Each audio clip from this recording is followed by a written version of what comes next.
নমস্কার বন্ধুরা, আরএস গল্পকথায় আপনাদের সবাইকে স্বাগত। আশা করি আপনারা সবাই সুস্থ আছেন। বন্ধুরা, আজ আপনারা শুনবেন শ্রী হেমেন্দ্র কুমার রায়ের লেখা দুটি ছোট গল্প, চিলের ছাতের ঘর ও খামেনের মমি।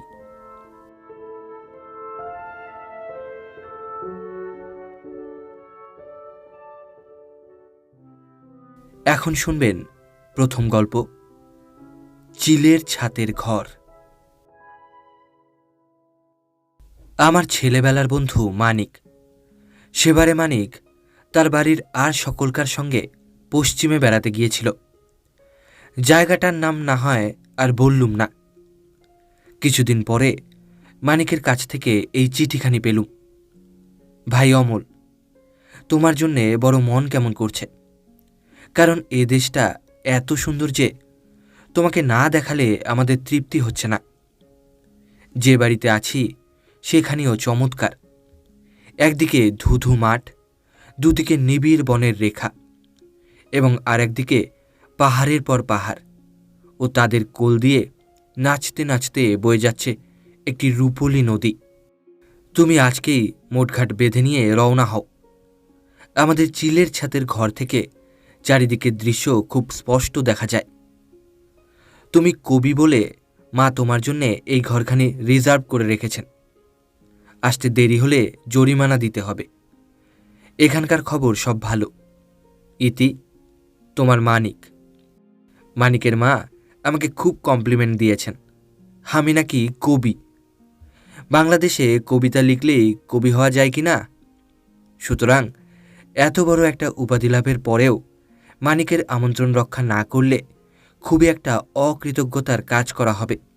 অতএব মোটঘাট বাঁধতে শুরু করলুম। মানিকের বাড়িতে এসে উঠেছি। বাড়িখানি পুরানো হলেও প্রাসাদের মতন প্রকাণ্ড এবং দেখতেও পরম সুন্দর। চারিদিকে উঁচু পাঁচিল দিয়ে ঘেরা মস্ত এক বাগানের ভিতরে দাঁড়িয়ে সেই উঁচু বাড়িখানা প্রত্যেক পথিকেরই দৃষ্টি আকর্ষণ করে। এদিকে ওদিকে কৌতূহলী দৃষ্টি নিক্ষেপ করতে করতে প্রথম যখন বাগানের পথ দিয়ে বাড়ির দিকে অগ্রসর হলুম, হঠাৎ একদিকে আমার চোখ পড়ল। বিলাতি পাম গাছ দিয়ে ঘেরা এক টুকরো জমির ভিতরে ছোট্ট একটা স্মৃতিস্তম্ভের মতো কি দাঁড়িয়ে রয়েছে। জিজ্ঞাসা করলুম, ওটা কি মানিক? মানিক বললে, কবর। কবর? হ্যাঁ, এই বাড়িখানা আগে এক সাহেবের ছিল। তার মেম মারা গেলে তাকে এইখানেই কবর দেওয়া হয়। এমন সময় মানিকের কুকুর লিলি মনিবের সাড়া পেয়ে সেইখানে এসে হাজির হলো। তারপরেই রেগে গড়গড় করতে লাগল। দেখলুম সে কবরের দিকে তাকিয়ে গর্জন করছে, কিন্তু কবরের দিকে তাকিয়ে আমি তো কিছুই দেখতে পেলুম না। বললুম, মানিক, তোমার কুকুর কি দেখে খেপে গেল? মানিক বললে, জানি না, লিলি ওই কবরটাকে দেখলেই খেপে যায়, যেন সে হাওয়ার সঙ্গে লড়াই করতে চায়। আমি বললুম, না মানিক, ও তো লড়াই করতে চায় বলে মনে হচ্ছে না। ওকে দেখলে মনে হয় ও যেন মহা ভয়ে পাগল হয়ে গেছে। মানিক হেসে বললে, যাতে আর নামে বিলিতি হলেও লিলি আমাদের কাছে এসে হিন্দু ধর্ম অবলম্বন করেছে। হিন্দুর বাড়িতে খ্রিস্টানের কবর ও বোধহয় পছন্দ করে না। কিন্তু ও কথা এখন থাক, চলো তোমাকে তোমার ঘরে নিয়ে যাই। বাড়ির ভিতরে ঢুকলুম। যেমন প্রকাণ্ড বাড়ি তেমনই মস্ত মস্ত ঘর। সেসব ঘরের অবস্থা এখন ভালো নয়।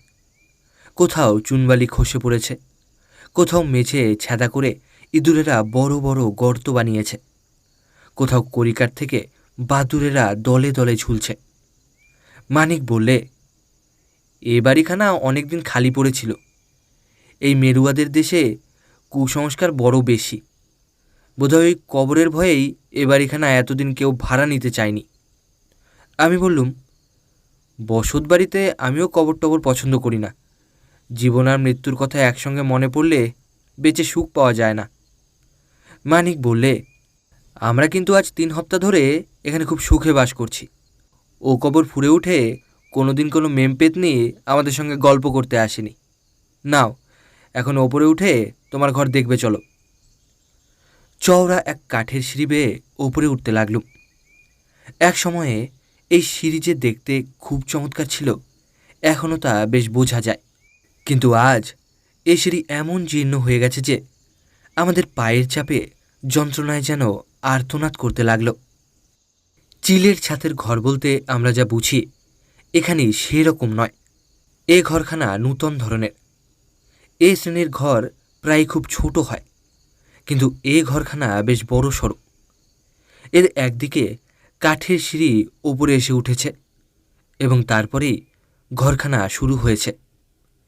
3 দিকে সারি সারি 12টা লম্বা চওড়া জানলা ও ঘরের ম্যাটিং মোড়া মেঝের ওপরে কতকগুলো পুরানো sofa, couch, chair, dressing table, washing stand ও একখানি মস্ত বড় লোহার খাট। সিঁড়ি ছেড়ে ঘরের মেঝেতে পা দিয়েই কেন জানি না আমার মনে হলো এই জায়গাটা যেন খালি নয়, এখানে যেন কি একটা অদৃশ্য ও বীভৎস রহস্য একান্তে অনেক দিন ধরে গোপনে বাস করছে। সঙ্গে সঙ্গে কেমন একটা অজানা আতঙ্কে আমার সারা মন আচ্ছন্ন হয়ে গেল, যেন এখানে একটুও হাওয়া নেই। আমার দম বন্ধ হয়ে আসতে লাগলো। তাড়াতাড়ি বললুম, মানিক, ঘরের জানলা দরজাগুলো বন্ধ করে রেখেছে কেন? খুলে দাও, খুলে দাও।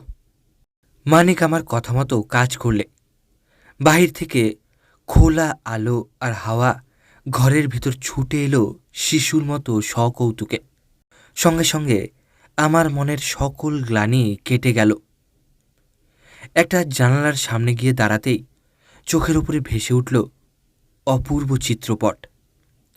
প্রথমেই দেখলুম পাহাড়ের পর পাহাড়ের শিখর ক্রমেই উঁচু হয়ে আলো মাখা নীলাকাশের দিকে উঠে গেছে, যেন ভগবানের পূজার থালার মধ্যে নৈবেদ্যের সার সাজানো রয়েছে।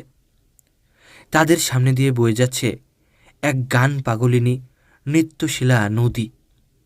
সেই কালো পাহাড়মালার তলার রৌদ্রদীপ্ত নদীটিকে দেখে মনে হচ্ছে অচপল কাজল মেঘের তলায় চঞ্চল বিদ্যুতের একটি চকচকে রেখা। তারপরেই আবিষ্কার করলুম আমার জন্যে নির্দিষ্ট এই ঘরের তলাতেই রয়েছে সেই কবরটা। মনটা আমার খুঁতখুত করতে লাগল। ফিরে বললুম, দেখো মানিক, এমন সুন্দর জায়গায় যে সাহেবটি বাড়ি তৈরি করেছেন, নিশ্চয়ই তিনি কবি ছিলেন। কিন্তু কবির চোখ পেয়েও এমন মনোরম স্থানে তিনি নিজের স্ত্রীর দেহকে গড় দিলেন কেন, সেটা কিছুতেই আমার মাথায় ঢুকছে না। মানিক বললে, এখানকার লোকেদের মুখে এক গাঁজাখুরি গল্প শুনেছি। মারা গেলে পর মেমের দেহকে নাকি প্রথমে গোরস্থানে নিয়ে গিয়ে গোড় দেওয়া হয়, কিন্তু তার পরদিনই দেখা যায় মরা শুদ্ধ কফিনটা কবরের পাশে মাটির উপরে পড়ে রয়েছে। কফিনটাকে আবার গর্তে পুরে মাটি চাপা দেওয়া হলো, কিন্তু পরদিন সকালে আবার সেই দৃশ্য।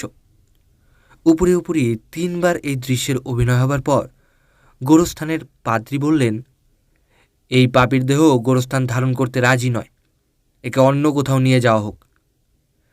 তখন সকলে বাধ্য হয়েই দেহটাকে এই বাড়ির ভিতরে এনে গোড় দিলে।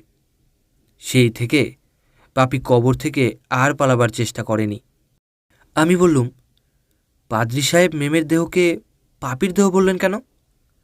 মানিক বললে, মেমটা নাকি আত্মহত্যা করেছিল, কিন্তু আজগুবি গল্প আমি বিশ্বাস করি না, এসব হচ্ছে বানানো কথা। ঘরের চারিধারে চোখ বুলিয়ে আমি জিজ্ঞাসা করলুম, এ ঘরের এই পুরানো আসবাবগুলো কোত্থেকে এলো? মানিক বললে, আসবাবগুলো হচ্ছে সেই সাহেবের, তার মেম এই ঘরেই বাস করত। স্ত্রীর মৃত্যুর পর তিনি আসবাবগুলো যেমন ছিল তেমনিভাবেই রেখে দিয়েছেন। আমাদেরও মানা করে দেওয়া হয়েছে আমরা যেন এ ঘর থেকে কোনো জিনিস না সরিয়ে রাখি। হঠাৎ কাঠের ঠিক মাথার ওপরেই দেওয়ালে টাঙানো একখানা প্রকাণ্ড অয়েল পেন্টিংয়ের দিকে আমার দৃষ্টি আকৃষ্ট হলো। স্ত্রীলোকের ছবি।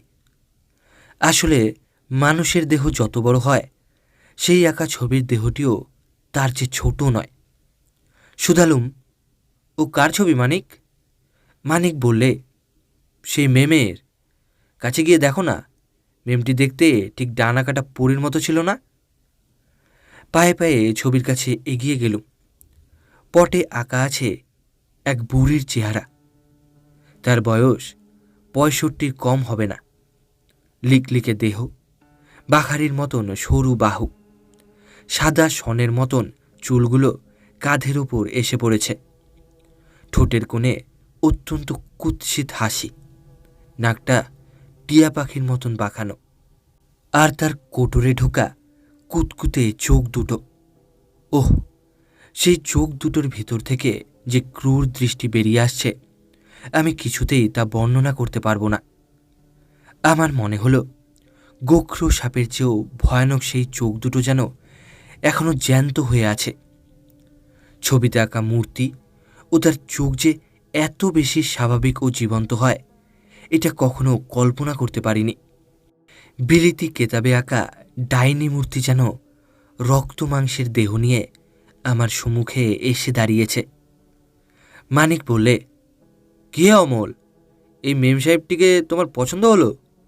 ঘৃণায় মুখ ফিরিয়ে আমি বললুম, পছন্দ? যাকে দেখে এই ছবিখানা আঁকা হয়েছে সে মানুষটির প্রকৃতি নিশ্চয়ই খুব জঘন্য ছিল। তোমার এই মেমের ছবি যদি ঘর থেকে সরিয়ে না রাখো, তাহলে রাত্রে আমি দুঃস্বপ্ন দেখব। মানিক বললে, কিন্তু ঘর থেকে যে কিছু সরাতে মানা আছে। আমি বললুম, তাহলে আমাকে অন্য ঘরে দাও। মানিক একটু ভেবে বললে, আচ্ছা এসো, আমরা দুজনে মিলে ছবিখানাকে নামিয়ে ঘরের বাইরে রেখে দিই। তারপর বাড়ি ছাড়বার সময়ে ছবিখানাকে আবার দেওয়ালে টাঙিয়ে রেখে গেলেই চলবে। খাটের উপরে উঠে দুজনে মিলে সেই প্রকাণ্ড ছবিখানাকে নামাবার চেষ্টা করলুম। কিন্তু সে কি বিষম ভারী ছবি, ওজনে যেন একজন মানুষের দেহের মতোই ভারী। মানিক আশ্চর্য হয়ে বললে, ছবি কখনো এত ভারী হয়? অবশেষে কষ্টে সৃষ্টে ছবিখানাকে নামিয়ে ঘরের বাইরে ছাদের উপরে নিয়ে গিয়ে রেখে এলুম। মানিক হঠাৎ হাঁপাতে হাঁপাতে চমকে উঠে বললে, ও কি অমল, তুমি হাত কাটলে কেমন করে? তোমার হাতে অত রক্ত কেন? তাড়াতাড়ি হাত তুলে দেখি, সত্যই তো, আমার দুখানা হাতই যে রক্তে রাঙা হয়ে উঠেছে। তারপরেই মানিকের দুই হাতের দিকে তাকিয়ে আমিও বলে উঠলুম, মানিক, মানিক, তোমার হাতেও যে রক্ত। মানিক নিজের হাতের দিকে হতভম্বের মতো তাকিয়ে বললে, তাই তো, কখন যে হাত কেটেছে আমি তো কিছুই টের পাইনি। দুজনে তখনই ছুটে গিয়ে হাত ধুয়ে ফেললুম। তারপর আপন আপন হাতের দিকে তাকিয়ে আমরা একেবারে অবাক হয়ে গেলুম। আমাদের কারুর হাতেই কোথাও এতটুকু আঁচড়ের দাগ পর্যন্ত নেই। তবে এ কিসের রক্ত? এ কি রহস্য? সে রাত্রে চাঁদের আলো এসে বাইরের অন্ধকারের সমস্ত ময়লা ধুয়ে দিয়েছিল এবং দূরের নদী পাহাড় বনকে দেখাচ্ছিল ঠিক পরিস্থানের স্বপ্নময় দৃশ্যের মতো। সেই দিকে মোহিত চোখে তাকিয়ে তাকিয়ে কখন যে ঘুমিয়ে পড়লুম কিছুই বুঝতে পারলুম না। আচম্বিতে আমার ঘুম ভেঙে গেল। কি জন্যে ঘুম ভাঙল সেটা বুঝতে পারলুম না বটে, কিন্তু এটা বেশ অনুভব করলুম ঘরের ভিতরে নিশ্চয়ই কোনো একটা অস্বাভাবিক কিছু হয়েছে। ধর্মরিয়ে বিছানার ওপর উঠে বসে চেয়ে দেখি কালো মেঘের চাদরে চাঁদের মুখ ঢাকা পড়ে গেছে। ঘরে ঘুটঘুটে অন্ধকার, সঙ্গে সঙ্গে কেমন একটা বিশ্রী দুর্গন্ধ আমার নাকে এলো। মেডিকেল কলেজে যে ঘরে পচা মরা কাটা হয়, একবার সেই ঘরে ঢুকে আমি ঠিক এই রকম দুর্গন্ধই পেয়েছিলাম। হঠাৎ আমার মাথার উপর কে ফোঁস করে নিঃশ্বাস ফেললে। আমার স্তম্ভিত বুকটা ঢিপ ঢিপ করতে লাগলো। ভাবলুম মনের ভুল, হয়তো জানলা দিয়ে হাওয়ার দমক এসে আমার চুলে লেগেছে। একটু সরে বসে বিছানা হাতড়ে দেশলাইয়ের বাক্সটা পেলুম। একটা কাঠি জেলে তুলে ধরে তাড়াতাড়ি ঘরের চারিদিকটা একবার দেখে নিলুম। দেশলাইয়ের কাঠি নিভে গেল, কিন্তু যা দেখেছি সেইটুকুই যথেষ্ট। মানিক আর আমি দুজনে মিলে যে ভারী ছবিখানাকে ধস্তাধস্তি করে নামিয়ে বাইরে রেখে এসেছিলুম, সেই ছবিখানা ঘরের দেওয়ালে যেখানে ছিল আবার ঠিক সেইখানেই টাঙানো রয়েছে। আড়ষ্ট হয়ে দাঁড়িয়ে দাঁড়িয়ে ভাবছি কি করব। হঠাৎ আমার কাঁধের ওপর কে যেন একখানা হাত রাখলে, বরফের মতো ঠান্ডা কনকনে একখানা হাত। ভয়ে পাগলের মতো হয়ে গিয়ে আমি সামনের দিকে সজোরে এক ঘুষি ছুড়লুম এবং পর মুহূর্তেই কে যেন সশব্দে দরাম করে মেঝের উপরে পড়ে গেল। আমিও আর অপেক্ষা করলুম না, তীরের মতো ছুটে ছাতের ঘরের সিঁড়ি দিয়ে নিচের দিকে নামতে লাগলুম। সিঁড়ির ঠিক তলাতেই একটা লণ্ঠন হাতে করে উদ্বিগ্ন মুখে দাঁড়িয়েছিল মানিক। আমাকে দেখেই শুধলে, ব্যাপার কি, তোমার ঘরে ও কিসের শব্দ হলো? আমি কাঁপতে কাঁপতে বললুম, তোমাদের সেই ডাইনির ছবি আমার ঘরে ফিরে এসেছে। ধ্যাত, যত বাজে কথা, ছবির কি পা আছে? দাঁড়াও দেখে আসি। এই বলে মানিক দ্রুত পদে ওপরে উঠে গেল। কিন্তু তারপরেই শুনলুম মানিকের উচ্চ আর্তনাদ এবং তারপরেই দেখলুম সে একসঙ্গে 3-4টে সিঁড়ি টপকে নিচে নেমে আসছে। আকুল স্বরে সে বললে, ঘরের ভিতরে পচা মরার গন্ধ, আর ঘরের মেঝেতে উপর হয়ে পড়ে আছে একটা বুড়ির পচা আর গলা মরা। হঠাৎ আমার নিজের গায়ের দিকে নজর পড়ল। আমার কাঁধের উপর থেকে একটা রক্তের ধারা গা বয়ে নেমে আসছে।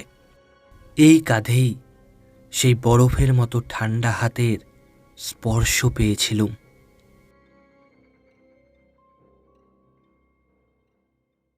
এখন শুনবেন দ্বিতীয় গল্প, খামেনের মমি।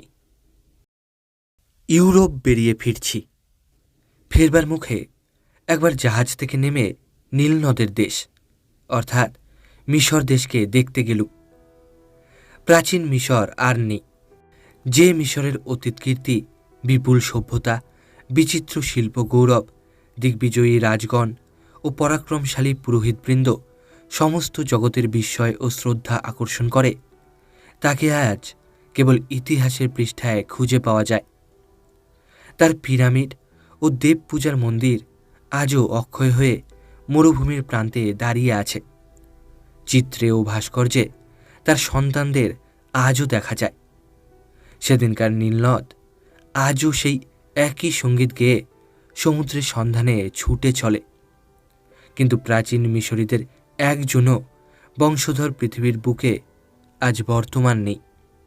একটা অত বড় জীবন্ত জাতি কেমন করে এমন নিঃশেষে বিলুপ্ত হয়ে গেল তা ভাবলে রহস্য বলে মনে হয়। আজ যাদের মিশরী বলে ডাকা হয় তারা হচ্ছে এক সম্পূর্ণ নূতন ও আধুনিক জাতি। এই নূতন জাতির দেশে গিয়ে সেই মৃত পুরাতন জাতির অনেক শিল্পকীর্তি ও গৌরবের নিদর্শন দেখলুম। মনটা কেমন উদাস হয়ে গেল। কার্নাকের মন্দিরের সামনে বসে বসে খানিকক্ষণ পুরাতন মিশরকে ভাবতে চেষ্টা করলুম। হঠাৎ একজন বৃদ্ধ বেদুইন আমার সামনে এসে দাঁড়ালো। কিছুক্ষণ দাঁড়িয়ে দাঁড়িয়ে আমাকে লক্ষ্য করলে, তারপর আমার আরও কাছে সরে এসে চুপি চুপি বললে, হুজুর, মমি কিনবেন? খুব ভালো মমি। সেকালকার নানান জিনিস কেনা ছিল আমার একটা মস্ত বাতিক। মমি কাকে বলে সকলেই জানেন বোধ হয়। প্রাচীন মিশরীরা বিশ্বাস করত মানুষের প্রাণ বেরিয়ে গেলেও সে মরে না। শেষ বিচারের দিন দেবতাদের কাছে গিয়ে প্রত্যেক মৃত ব্যক্তিকে জবাবদিহি করতে হয়। ওসিরিস হচ্ছেন শেষ বিচারকর্তা ও অমর জীবনের দেবতা। প্রাচীন মিশরীরা মানুষের মৃতদেহগুলোকে রাসায়নিক ঔষধের প্রভাবে নষ্ট হতে দিত না। কবরের ভিতরে সেই অক্ষয় দেহগুলোকে তারা রেখে দিত। চূড়ান্ত বিচারের দিন ওসিরিসের সামনে গিয়ে আবার তারা জীবন্ত হয়ে নিজেদের কাহিনী বলবে বলে। এই রকম রাসায়নিক ঔষধের প্রভাবে সুরক্ষিত মৃতদেহেরই নাম মমি। পুরাতন সমাধি খুঁড়ে এমনই অসংখ্য মমি পাওয়া গিয়েছে। পৃথিবীর সব দেশেরই জাদুঘরে ও খেয়ালি লোকের বাড়িতে খুঁজলে এরকম মমি আজ দেখতে পাওয়া যাবে। কলকাতার জাদুঘরেও একটি মমি আছে, যদিও সেটি আজ আর আস্ত নেই। অনেক দিন থেকে আমারও একটি মমি কেনবার শখ ছিল। যথেষ্ট দর কষাকষির পর বেদুইনগুলোর কাছ থেকে যে মমিটা আমি কিনলুম তার ভিতরে কিছু নূতনত্ব ছিল। এটি হচ্ছে একটি অত্যন্ত বামনের মমি। মাথায় 2.5 ফুটের বেশি হবে না। 4000 বছর আগে এই বামন অবতারটি প্রাচীন মিশরের কৌতুকপূর্ণ দৃষ্টি আকর্ষণ করত। এরকম সুরক্ষিত মমি বড় একটা চোখে পড়ে না। দেখলেই মনে হয় প্রাণ পেলে আজও যেন এ হেসে খেলে চলে বেড়াতে পারে। এই বামনের মমি নিয়ে সানন্দে ভারতগামী জাহাজে গিয়ে উঠলুম। লোকে বলে আমার বাড়িটি নাকি একটি ছোটোখাটো মিউজিয়াম। অতীতের ও বর্তমানের নানান দেশের নানান অদ্ভুত জিনিস দিয়ে আমার বৈঠকখানাটি সাজানো। তারই মাঝখানে একটি গ্লাস কেসের ভিতরে আমি সেই বামনের মমিটিকে দাঁড় করিয়ে রাখলুম। মা তো রেগেই অস্থির। অত্যন্ত ভয় পেয়ে তিনি বলতে লাগলেন, ছি ছি, গেরস্তের বাড়িতে কোন দেশের কোন জাতের একটা শুকনো পচামরা এনে রাখা, সংসারের অকল্যাণ হবে যে রে। অনেক বন্ধুও বিদ্রোহ প্রকাশ করলে। কোনো কোনো বেশি ভীতু বন্ধু সন্ধ্যার পর আর আমার বৈঠকখানায় ঢুকতে রাজি হতেন না। আমি কিন্তু সমান অটল। সকলকে বোঝাতে লাগলুম, কোনো ভয় নেই, মরা গরু ঘাস খায় না। 4000 বছর আগে যে মরেছে, এই 20 শতাব্দীতে আর সে কারুকে ভয় দেখাতে পারবে না। কিন্তু মাসখানেক পর থেকে একটা নতুন ব্যাপার লক্ষ্য করতে লাগলুম। যখন মমিটা কিনেছিলুম তখন এই বামন মূর্তির 2 চোখ ছিল বন্ধ, কিন্তু আজকাল দেখছি এর চোখ দুটো ধীরে ধীরে খুলে আসছে। মাস 2 পরে সেই বামন সম্পূর্ণরূপে চোখ মেলে তাকালে, যদিও সে চোখে পলক পড়ে না এবং তাতে জীবনের কোনো লক্ষণই নেই। তবু এমন অস্বাভাবিক ব্যাপার দেখে আমারও মনটা কেমন খুঁতখুত করতে লাগল। কিন্তু আমার এক ডাক্তার বন্ধু শেষটা আমায় বুঝিয়ে দিলে জলবায়ুর পরিবর্তনের জন্যেই এই ব্যাপারটা ঘটেছে। জলবায়ুর পরিবর্তনে দরজা জানলার কাঠ যেমন ফাঁক হয়ে যায়, এও তেমনই আর কি। ডাক্তার বন্ধুর কথা শুনে আমার মনের খটকা গেল বটে, কিন্তু দিন কয়েক পরে আর এক আশ্চর্য কাণ্ড। অনেক রাতে হঠাৎ আমার ঘুম ভেঙে গেল। বিছানায় শুয়ে শুয়ে শুনলুম বাইরের ঘর থেকে কিসের শব্দ আসছে, যেন কেউ কোনো আলমারির কাচের উপরে ঘন ঘন করাঘাত করছে। ঝনঝন ঝনঝন ঝনঝন। কি ব্যাপার? বৈঠকখানায় চোর ঢুকল নাকি? ধর্মরিয়ে বিছানার উপরে উঠে বসলুম। সঙ্গে সঙ্গে রাত্রির স্তব্ধতা ভেঙে আরও জোরে আর একটা শব্দ হলো। ঝনঝন করে যেন একরাশ কাজ ভেঙে পড়ল। আমি আর স্থির থাকতে পারলুম না। চোর ধরবার জন্যে দ্রুত পদে বাইরের ঘরে গিয়ে হাজির হলুম। তাড়াতাড়ি আলো জ্বেলে কিন্তু চোরটোর কিছুই দেখতে পেলুম না। কেবল গ্লাস কেসটা ভাঙা এবং বামনের মমিটা ঘরের মেঝের উপরে উপুর হয়ে পড়ে রয়েছে। অবাক হয়ে গেলুম বটে, তবু মনকে এই বলে প্রবোধ দিলুম যে হয়তো কোনো গতিকে মমিটা টলে কাচের উপরে এসে পড়াতে গ্লাস কেসটা ভেঙে এই ব্যাপার ঘটেছে। পরদিন গ্লাস কেসটা মেরামত করিয়ে মমিটাকে তার ভিতরে আবার রেখে দিলুম। কারুকে ব্যাপারটা জানানো দরকার মনে করলুম না। যদি বলি হাজার হাজার বছরের পুরানো মমি আমার গ্লাস কেস ভেঙে পালাবার চেষ্টা করেছে, তাহলে লোকে আমাকে পাগলের ওষুধ খেতে বলবে। সত্য সত্যই তা অসম্ভব। শরীরটা সেদিন ভালো ছিল না। সন্ধ্যার সময় রাত্রের আহারাদি সেরে নিয়ে বৈঠকখানার সোফায় বসে বিশ্রাম করছিলাম। হঠাৎ দারোয়ান এসে জানালে একজন বিদেশি লোক আমার সঙ্গে দেখা করতে চাইছে। আগন্তুকের একখানা কার্ড সে আমায় দিলে। তাতে লেখা রয়েছে এমিন পাশা, কায়রো। বিস্মিত হলুম। ইজিপ্টের রাজধানী কায়রো। সেখানকার কারুকে আমি চিনি না। কেই এমিন পাশা? আমার কাছে তার কি দরকার? যা হোক, দারোয়ানকে বললুম তাকে ভিতরে পাঠিয়ে দিতে। মিনিট খানেক পরে যে মূর্তি ঘরের দরজার কাছে এসে দাঁড়ালো তাকে দেখবার কল্পনা আমি করিনি। মাথায় সে প্রায় 6.5 ফুট উঁচু। তার উপরে একটা ফেজ টুপি থাকার দরুন তাকে আরও বেশি লম্বা দেখাচ্ছিল। চওড়ায় তার দেহ রীতিমতো শীর্ণ, একটা কমফোর্টার দিয়ে প্রায় তার সারা মুখ ও গলা ঢাকা। তার ভিতর থেকে দেখা যাচ্ছে কেবল চশমা পরা দুটো তীক্ষ্ণ চোখ এবং নাক ও গালের সামান্য অংশ মাত্র। পরনে হাঁটু পর্যন্ত ঝোলানো একটা কোট ও ইজের। আগন্তুককে দেখেই মনের ভিতর কেমন একটা অজানা অদ্ভুত ভাব জেগে উঠল। অত্যন্ত ভরাট গলায় আগন্তুক ইংরেজিতে জিজ্ঞাসা করলেন, আপনি কি মিস্টার সেন? আগন্তুকের চোখের দৃষ্টি এত প্রখর যে সেদিকে তাকানো যায় না। চোখ নামিয়ে আমি বললুম, বসতে আজ্ঞা হোক মিস্টার এমিন পাশা, আপনার জন্যে আমি কি করতে পারি? এমিন পাশা আমার সামনের একখানা চেয়ারে বসে পড়লেন। তারপর ধীরে ধীরে বললেন, মিস্টার সেন, সুদূর কায়রো থেকে আপনার সঙ্গে আমি দেখা করতে এসেছি। আমি সবিষয়ে বললুম, আমার এতটা সম্মানের কারণ কি? এমিন পাশা সামনের টেবিলের উপর ঝুঁকে পড়ে বললেন, মিস্টার সেন, খামেনের মমি আপনার কাছেই আছে। খামেন? খামেন কি? খামেন ছিল 4000 বছর আগে মিশরের এক বামন পুরোহিত। মাস কয় আগে খামেনের সমাধি থেকে তার মমিটা একজন বেদুইন চুরি করেছে। ওসিরিসের অভিশাপে সেই হতভাগ্য বেদুইন আজ আর বেঁচে নেই। কিন্তু খবর পেলুম খামেনের মমিটা আপনার কাছেই আছে।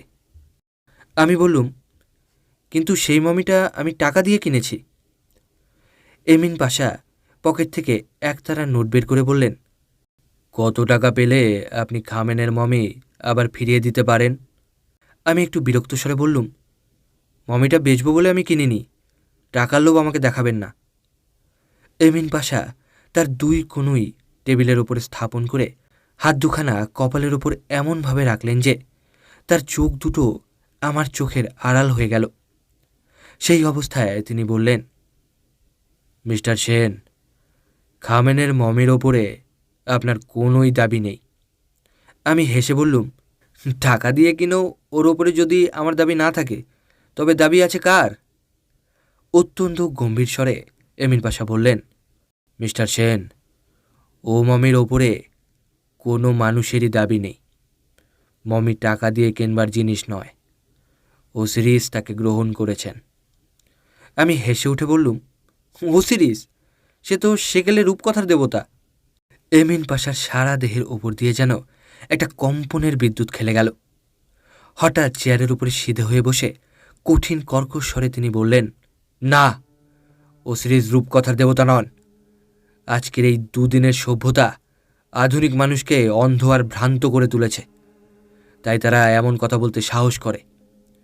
ওসিরিস হচ্ছেন সর্বশক্তিমান, অমর জীবনদাতা। প্রাণ গেলেও মানুষের আত্মা বর্তমান থাকে। প্রত্যেক মানুষের আত্মা আর দেহ ওসিরিস গ্রহণ করেন। শেষ বিচারের দিন পর্যন্ত সেই দেহ তারই তত্ত্বাবধানে থাকে। ভূত, ভবিষ্যৎ, বর্তমানে তিনি ছাড়া আর কারোরই মানুষের মৃতদেহের ওপরে কোনো অধিকার নেই। আমি অবহেলা ভরে বললুম, বেশ, তাহলে ওসিরিস নিজে এসে যেদিন দাবি করবেন সেই দিন আমি খামেনের মমি তাকে ফিরিয়ে দেব। এমিন পাশা আচম্বিতে চেয়ার ছেড়ে দাঁড়িয়ে উঠে চিৎকার করে বললেন, নির্বোধ মানুষ, তাই নাকি? বলেই তিনি একটানে তার মুখের কমফোর্টার ও মাথার টুপিটা খুলে ফেললেন এবং চশমাখানা টেনে একদিকে ছুঁড়ে ফেলে দিলেন। তারপর আমার স্তম্ভিত দৃষ্টি এক অভাবিত ও অসম্ভব দৃশ্য দেখলে। এমিন পাশার কাঁধের ওপর যে মুখখানা জেগে রয়েছে তা কোনো জ্যান্ত মানুষের মুখের মতন নয়। সে হচ্ছে হাজার হাজার বছরের পুরানো অত্যন্ত বিশুষ্ক এক নরদেহ, অর্থাৎ ভীষণ মমের মুখ। মাথার উপর থেকে বিশীর্ণ মুখের দুপাশে তৈলহীন পিঙ্গল কেশপাশ লটপট করে দুলছে এবং চিবুক থেকে তেমনই রুক্ষ শ্বশ্রুগুচ্ছ বুকের ওপরে ঝুলে পড়েছে। এ মুখ আমি ইজিপ্টের জাদুঘরে দেখেছি। এ হচ্ছে ওসিরিসের প্রস্তর মূর্তির মুখ। মাথা ঘুরতে লাগলো। সারা দেহ অবশ হয়ে এলো। ধীরে ধীরে আমার জ্ঞান বিলুপ্ত হয়ে গেল এবং সেই সময়ে আমি এক অদ্ভুত, বীভৎস ও অমানুষিক কণ্ঠস্বরে শুনতে পেলুম, কামেন, কামেন, কামেন, জাগ্রত হও, তুমি আবার জাগ্রত হও। যখন আমার জ্ঞান হলো, দেখলুম আমি সোফার উপরে শুয়ে রয়েছি এবং মাথার কাছে বসে মা আমার মুখে চোখে জলের ঝাপটা দিচ্ছেন। সব কথা আমার মনে পড়ে গেল। তাড়াতাড়ি উঠে বসলুম। মা উদ্বিগ্ন স্বরে বললেন, হ্যাঁ বাবা, তোর কি হয়েছিল বাবা? এখানে অত গোলমাল হচ্ছিলই বা কেন? আর ওই গ্লাস কেসটাই বা ভাঙল কেমন করে? আমি একলাভে দাঁড়িয়ে উঠে দেখি গ্লাস কেসটা চূর্ণ বিচূর্ণ হয়ে গেছে এবং তার ভিতরে বামনের সেই মমিটা আর নেই। তাড়াতাড়ি ফিরে বললুম, মা, মা, এখানে এসে আর কারুকে দেখতে পেয়েছ? মা কিছুই বলতে পারলেন না। চেঁচিয়ে দারোয়ানকে ডাকলুম। তার মুখে জানলুম ফটক দিয়ে কেউ বাইরে বেরিয়ে যায়নি। সারা বাড়ি তন্ন তন্ন করে খুঁজেও এমিন পাশা বা সেই মমির কোনোই পাত্তা পাওয়া গেল না। ঘরের মেঝে শুধু কুড়িয়ে পেলুম এমিন পাশার সেই টুপি, চশমা, কমফোর্টার, জামা, ইজের ও একজোড়া জুতো।